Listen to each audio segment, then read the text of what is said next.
Take three. It's I've had a wonderful morning, and it's a beautiful morning out. Today is Palm Sunday, or or as I noted that the Encyclopedia Britannica now tells me that it's Passion Sunday. I don't know who thought about that. Who decided to change the name of Palm Sunday to Passion Sunday without asking us? But it's neither here nor there. I'm not going to talk about that. You see how easy it is to distract a preacher, though, telling me Palm Sunday has become Passion Sunday. Well, it's all right. Either way, it's a way. You know, we celebrate today because it is the beginning of Holy Week. It's the day when Jesus made his entry into the city of Jerusalem on a donkey, and the people spread branches, probably date palm branches, in front of him. They declared him a prophet. Matthew writes about it in the 21st chapter. Behold, your king is coming to you, humble and mounted on a donkey. My Jehovah's Witness friend hasn't been back to see me recently. I hope I did not offend her. I don't think that happened, but she was in poor health. I hope she's all right. Maybe I'll go look for her sometime. Her name is Pat, and she's a Jehovah's Witness. Probably not the only Pat.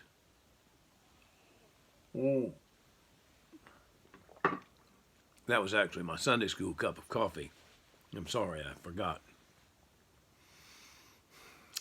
Anyway, what Pat said to me was the last time I saw her, or one of the last times I saw her, she said, these Christians get worked up about Jesus this time of year. Well, that's a sad commentary, isn't it? I would hope that we can get worked up about Jesus every single day. That's an important thing. That's what Christians ought to be doing, getting worked up about Jesus every day. As a matter of fact, it makes me think of the next step in the Beatitudes. We have been through some in this brief journey that we have taken. We talked about blessed are the poor in spirit, for theirs is the kingdom of heaven. And here is a person right down there on the inquisitive mode, but a person who recognizes his or her own spiritual bankruptcy, the poor in spirit. Then, once a person has done that, once I have recognized the fact that I am a sinner, and that's truly understood that I am a sinner, then I may be able to take the next step. And the next step is blessed are those who mourn. When I see that I am bankrupt, I mourn my spiritual bankruptcy. I take the next step. Blessed are the meek.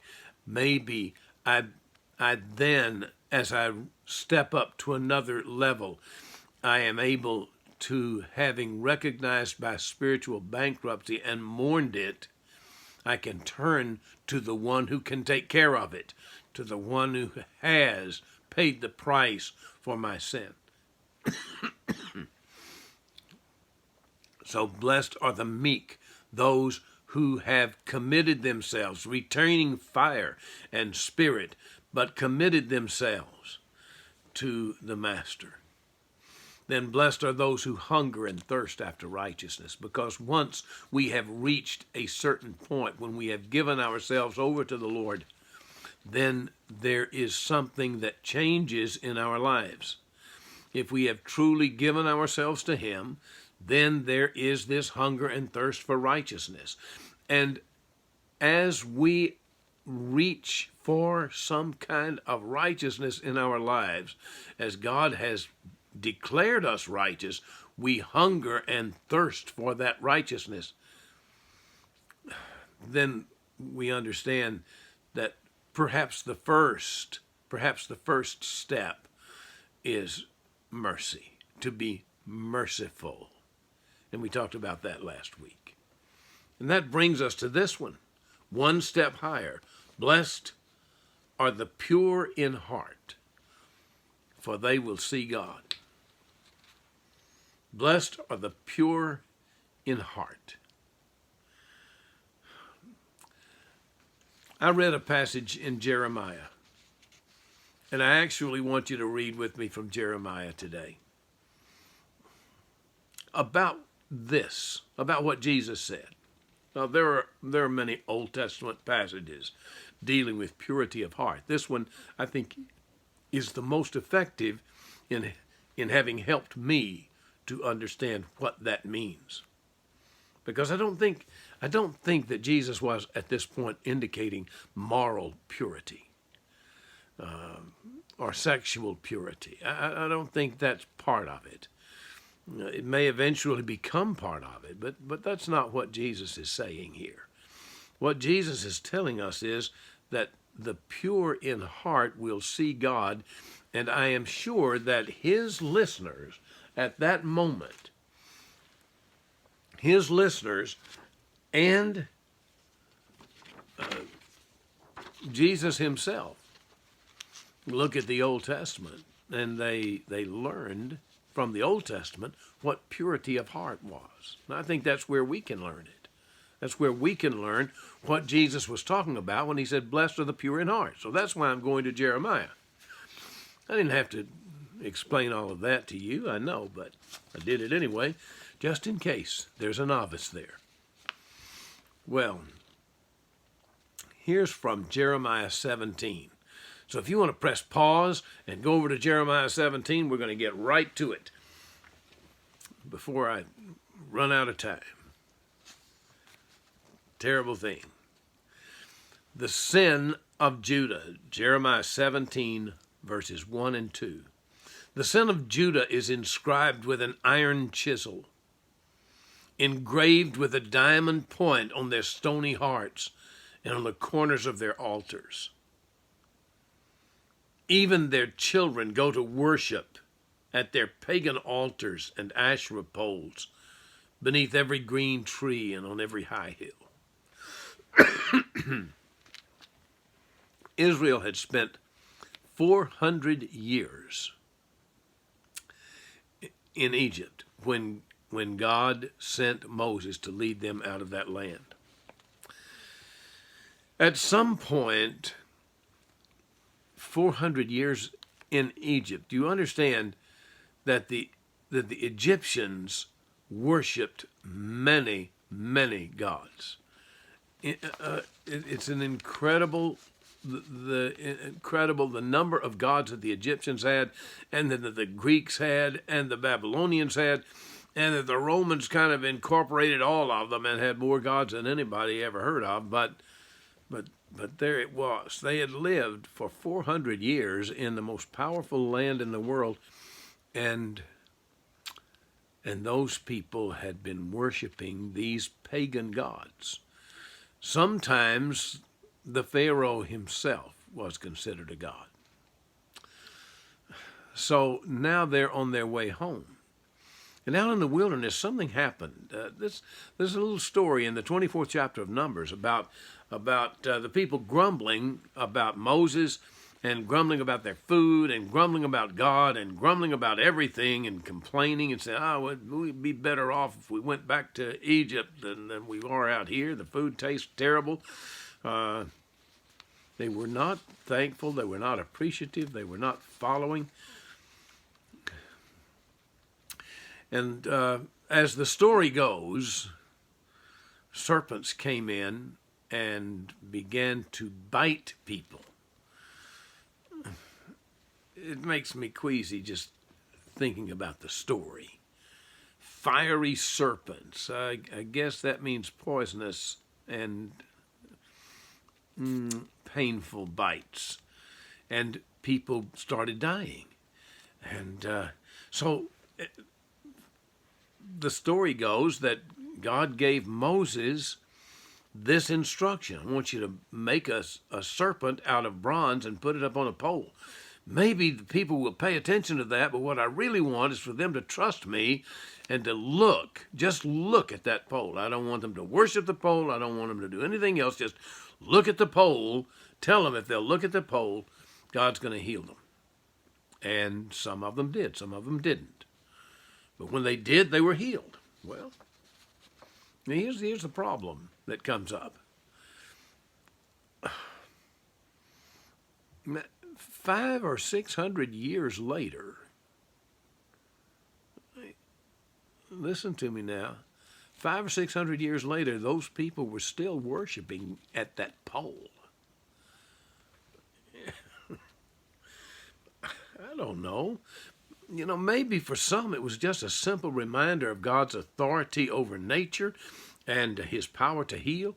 That would make a very strong aid to worship. But we have to take care that the fetish does not take on too much importance.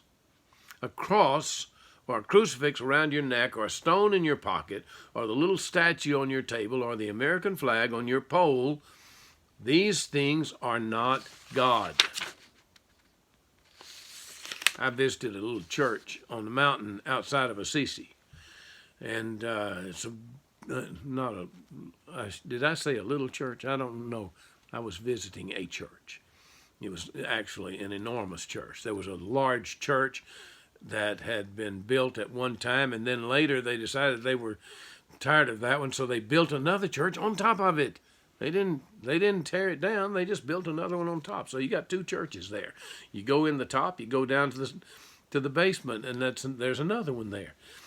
And they call it two different churches. It's all really one structure. But as I was walking out on the lower floor, there was a man kneeling before a marble statue of one of the myriad saints. He had his eyes closed. He had his hands in an attitude of prayer, and he was praying there, uttering the name of the saint. I gave a friend a little gold-filled medallion. It was a Mary medallion called a Miraculous Mary Medal. Yeah. I just ran across it on eBay, and I thought, she likes those kinds of things. And I gave it to her. She gave it to her mother to ward off a particular sickness. And her mother got better, so she was sure that the medal had made her mother well. Well, listen, we don't trust in luck. We don't trust in religious icons or religious images as if we can control God with them. There is a reason that God said, "Thou shalt not make unto me any graven images." That means something. Here's a passage from the second chapter of Kings, chapter 18. 2 Kings 18.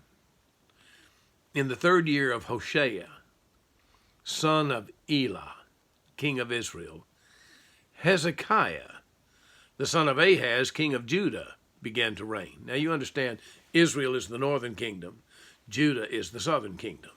So they have separate kings at this point. Now, Hezekiah's mother's name was Abi. She was the daughter of Zechariah. Okay. This is what's important. He did what was right in the eyes of the Lord, according to all that David his father had done. He removed the high places and broke the pillars and cut down the Asherah poles. And he broke in pieces the bronze serpent that Moses had made, for until those days the people of Israel had made offerings to it. It was called Nehushtan. What? Centuries later, centuries after they had settled in Canaan, after Saul was king and David was king and Solomon was king and the split and the Israelites were the north, the Jews were in the south, and they're still worshiping this serpent. Oh my goodness gracious. You see, that's the problem. That's the problem. An impure heart That's what we're talking about here. An impure heart prefers other gods. Listen to this passage from Jeremiah. We read it. I want you to read it again. The sin of Judah is inscribed with an iron chisel, engraved with a diamond point on their stony hearts and on the corners of their altars. Even their children go to worship at the pagan altars and the Asherah poles beneath every green tree and on every high hill. You know, I think the idolatry of Israel was in some ways understandable, and yet it was the sin that just constantly held on to them. An impure heart trusts idols. Whoa, come back here. That's not all. An impure heart trusts itself above the Lord. This is from the 5th verse of that same chapter, Jeremiah 17. I want you to listen to this or read along with me. This is what the Lord says.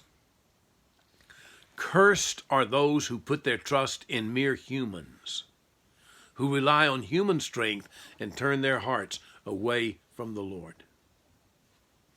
Thus says the Lord. This is a different version of the same verse. This is the ESV. Cursed is the man who trusts in man and makes flesh his strength, whose heart turns away from the Lord. Yeah.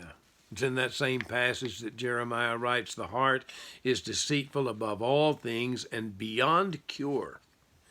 Who can understand that? Who can understand it? Matthew Henry wrote, this was about 100 years ago. He wrote this about this passage. I liked it so much I just keep it around so I can refer to it. The heart, the conscience of man, in his corrupt and fallen state, is deceitful above all things. It calls evil good and good evil. I'm going to pause in the middle of this quote, because even though he wrote this 100 years ago, it remarkably describes our day, doesn't it? The heart is corrupt and fallen and deceitful. It calls evil good and good evil. It cries peace to those to whom it does not belong. Herein the heart is desperately wicked. It is deadly. It is desperate. The case is bad indeed if the conscience, which should set right the errors of other faculties, is a leader in the delusion. An impure heart trusts itself above the Lord. Well, okay, so we've talked about what an impure heart does. I've got to say it the same way I said it before. An impure heart prefers other gods. Now you understand that other gods can be people, they can be things, they can be icons, they can be fetishes, they can be idols. They don't have to be graven images, but they can be. Don't have to be some ideas of luck, but they can be. We can trust all sorts of things and make other things gods in our lives. And that is the very essence of sin. Idolatry is the essence of sin. Idolatry is making something God besides God.